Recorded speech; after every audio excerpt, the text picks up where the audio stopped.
വഖഫ് എന്ന ആശയം ഇസ്ലാമിക നിയമങ്ങളിലും പാരമ്പര്യങ്ങളിലും വേരൂന്നിയതാണ്. പള്ളികൾ, സ്കൂളുകൾ, ആശുപത്രികൾ അല്ലെങ്കിൽ മറ്റ് പൊതുസ്ഥാപനങ്ങൾ നിർമ്മിക്കുന്നത് പോലുള്ള ജീവകാരുണ്യ അല്ലെങ്കിൽ മതപരമായ ആവശ്യങ്ങൾക്കായി ഒരു മുസ്ലിം നൽകുന്ന ദാനത്തെയാണ് ഇത് സൂചിപ്പിക്കുന്നത്. വഖഫിന്റെ മറ്റൊരു നിർവചിക്കുന്ന സവിശേഷത അത് മാറ്റാനാവാത്തതാണ് എന്നതാണ്. അതായത് അത് വിൽക്കാനോ സമ്മാനിക്കാനോ പാരമ്പര്യമായി നൽകാനോ ബാധ്യതപ്പെടുത്താനോ കഴിയില്ല. ദീർഘകാലമായി വഖഫ് സ്വത്തുക്കളുടെ ബന്ധപ്പെട്ട പ്രശ്നങ്ങൾക്കുള്ള പരിഹാരമാണ് പുതിയ വഖഫ് ഭേദഗതി നിയമം.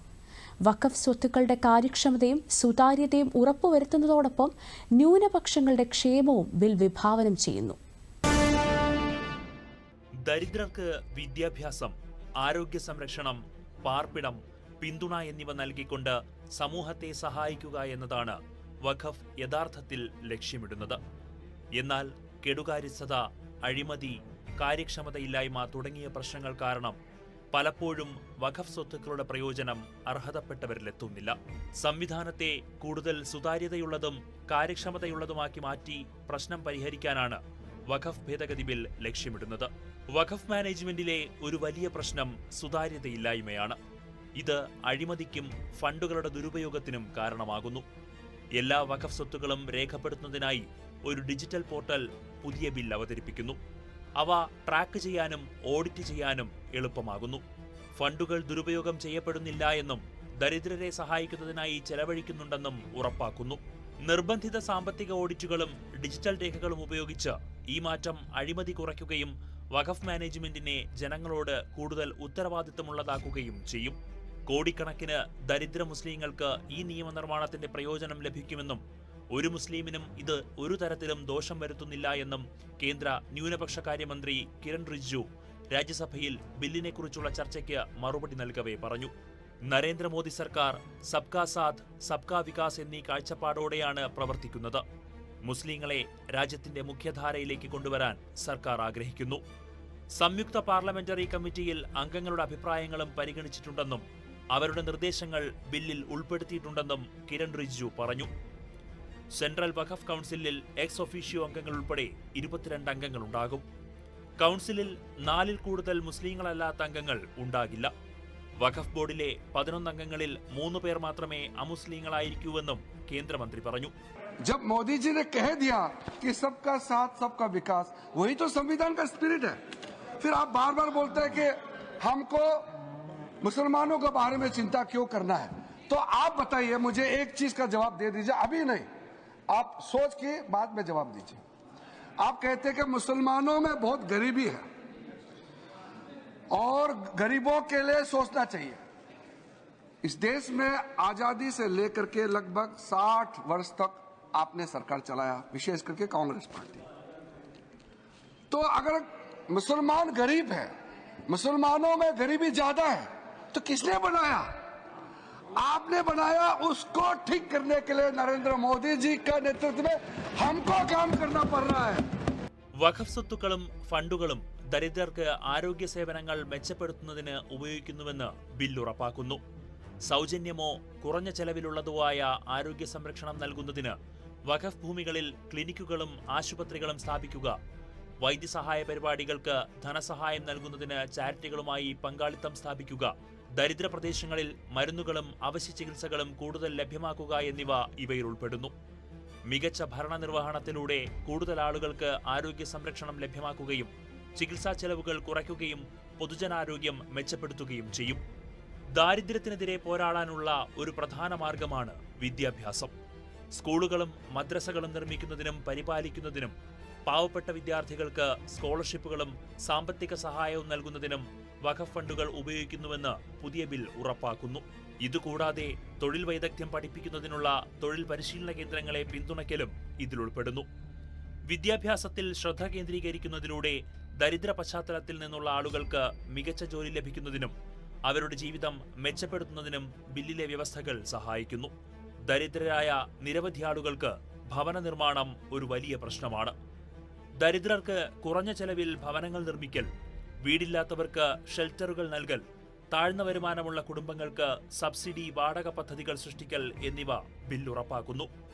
വഖഫ് സ്വത്തുക്കൾ അന്യാധീനപ്പെടുന്നതും നിയമവിരുദ്ധമായി ഉപയോഗിക്കുന്നതിനും പകരം ജനങ്ങളെ സഹായിക്കുക എന്നതാണ് ബിൽ ലക്ഷ്യമിടുന്നത്. സാമ്പത്തിക സ്വയം പര്യാപ്തത ദാരിദ്ര്യ ലഘൂകരണത്തിലെ സുപ്രധാന ഘടകമാണ്. തയ്യൽ, ഡിജിറ്റൽ സാക്ഷരത തുടങ്ങിയ കഴിവുകൾക്കായി പരിശീലന കേന്ദ്രങ്ങൾ സ്ഥാപിക്കുക, ബിസിനസ്സുകൾ ആരംഭിക്കാനായി ചെറിയ വായ്പകൾ നൽകുക, പരിശീലനം ലഭിച്ച തൊഴിലാളികളെ തൊഴിലിടങ്ങളുമായി ബന്ധിപ്പിക്കുക അടക്കമുള്ളവ ബിൽ വിഭാവനം ചെയ്യുന്നു. വഖഫ് സ്വത്തുക്കളുടെ ഒരു പ്രധാന പ്രശ്നം നിയമവിരുദ്ധമായ അധിനിവേശമാണ്. Waqf management system of India project portal അനുസരിച്ച് ഏകദേശം 58,898 വഖഫ് സ്വത്തുക്കൾ നിയമവിരുദ്ധമായി കൈയടക്കിയിട്ടുണ്ട്. സാമൂഹിക ക്ഷേമ പദ്ധതികൾക്കായി നിയമവിരുദ്ധമായി കൈവശപ്പെടുത്തിയ വഖഫ് ഭൂമി തിരിച്ചുപിടിക്കാൻ ബിൽ നിയമമാകുന്നതോടെ സാധിക്കും. കൂടാതെ വഖഫ് സ്വത്തുക്കൾ സംരക്ഷിക്കാൻ ജില്ലാ കളക്ടർമാർക്ക് കൂടുതൽ അധികാരം ലഭിക്കും. ലോകത്തിലെ ഏറ്റവും വലിയ വഖഫ് സ്വത്ത് നമ്മുടെ രാജ്യത്തായിരിക്കെ പാവപ്പെട്ട മുസ്ലിങ്ങളുടെ വിദ്യാഭ്യാസം, വൈദ്യചികിത്സ, നൈപുണ്യ വികസനം, വരുമാനം എന്നിവയ്ക്കായി അത് ഉപയോഗിക്കാത്തത് എന്തുകൊണ്ടെന്ന് കേന്ദ്രമന്ത്രി കിരൺ റിജിജു ലോക്സഭയിലെ ചർച്ചയ്ക്കുള്ള മറുപടിക്കിടെ ചോദിച്ചു. वक्फ बोर्ड में शिया भी रहेंगे, सुन्नी भी रहेंगे, बोहरास भी रहेंगे, आगा कानिक्स भी रहेंगे, मुसलमानों में जो बैकवर्ड है, पिछड़े लोग हैं, वो भी रहेंगे और संसद में महिला भी रहेंगे और एक्सपर्ट नॉन मुस्लिम भी रहने का प्रावधान रखा गया है. सब स्वागत करना चाहिए, इसको किसी को आपत्ति होने का कोई जरूरत नहीं है. ബിൽ നീതിയും ഉൾക്കൊള്ളലും ഉറപ്പാക്കുന്നു. സഹായം ആവശ്യമുള്ള എല്ലാ സമൂഹങ്ങളിലേക്കും എത്തിച്ചേരുന്നുവെന്ന് ഉറപ്പാക്കുന്നു. ഇത് ദരിദ്രർക്ക് മുൻഗണന നൽകുകയും വഖഫ് വിഭവങ്ങളെക്കുറിച്ച് മികച്ച തീരുമാനങ്ങൾ എടുക്കാൻ ഡാറ്റ ഉപയോഗിക്കുകയും ചെയ്യുന്നു. കൂടാതെ മുസ്ലിങ്ങളല്ലാത്തവരുടെ ഭൂമിയെ ചൊല്ലിയുള്ള തർക്കങ്ങൾ പരിഹരിക്കുന്നതിനുള്ള നടപടികളും ബില്ലിൽ ഉൾക്കൊള്ളുന്നു. അതുവഴി ക്ഷേമ പ്രവർത്തനങ്ങൾ തടസ്സപ്പെടില്ല. വോട്ട് ബാങ്ക് രാഷ്ട്രീയത്തിനായി ഒരു നിയമവും നിർമ്മിക്കില്ല എന്നതാണ് മോദി സർക്കാർ പിന്തുടരുന്ന തത്വമെന്ന് കേന്ദ്ര ആഭ്യന്തരമന്ത്രി അമിത്ഷാ പറഞ്ഞു. നിയമങ്ങൾ നീതിയുടെയും പൊതുജനക്ഷേമത്തിന്റെയും ലക്ഷ്യങ്ങൾ നിറവേറ്റണം. സ്ത്രീകൾക്ക് 33% സംവരണം നൽകുന്നതിനുള്ള നിയമം മോദി സർക്കാർ പാസാക്കുകയും പിന്നോക്ക വിഭാഗങ്ങൾക്ക് ഭരണഘടനാപരമായ അവകാശങ്ങൾ നൽകുകയും ചെയ്തതായി കേന്ദ്രമന്ത്രി ബിൽ ചർച്ചയ്ക്കിടെ പറഞ്ഞു. महिलाओं को 33% आरक्षण का करने वाला इसी सरकार में पिछड़ों को संवैधानिक अधिकार दिया गया. मान्यवर, इसी सरकार में बजट जो आए इसमें गरीबों को गैस, शौचालय, पानी, 5 लाख तक का बीमा, 5 किलो अनाज, बिजली और घर दिए गए. मान्यवर, और कन्वर्जन कानून की बात करते थे और हंसते हंसते कहते थे कर्नाटक सरकार कन्वर्जन कानून लेकर आई है. सबसे पहला कन्वर्जन कानून उड़ीसा और मध्य प्रदेश में कांग्रेस सरकार लेकर आई है.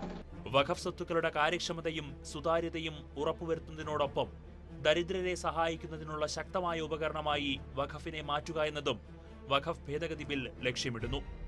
സുതാര്യത വർദ്ധിപ്പിക്കുക, അഴിമതി തടയുക, ആരോഗ്യ സംരക്ഷണവും വിദ്യാഭ്യാസവും മെച്ചപ്പെടുത്തുക, ഭവന നിർമ്മാണം, തൊഴിൽ പിന്തുണ എന്നിവയിലൂടെ വഖഫ് അതിന്റെ യഥാർത്ഥ ലക്ഷ്യം നിറവേറ്റുന്നുവെന്ന് ബിൽ ഉറപ്പാക്കുന്നു. പിന്നോക്കം നിൽക്കുന്നവരെ പിന്തുണയ്ക്കുകയും കൂടുതൽ നീതിയുക്തവുമായ ഒരു സമൂഹം സൃഷ്ടിക്കുക എന്ന വഖഫിന്റെ യഥാർത്ഥ ദൗത്യം നിറവേറ്റാൻ ഈ പരിഷ്കാരങ്ങൾ സഹായിക്കുമെന്നത് തീർച്ചയാണ്.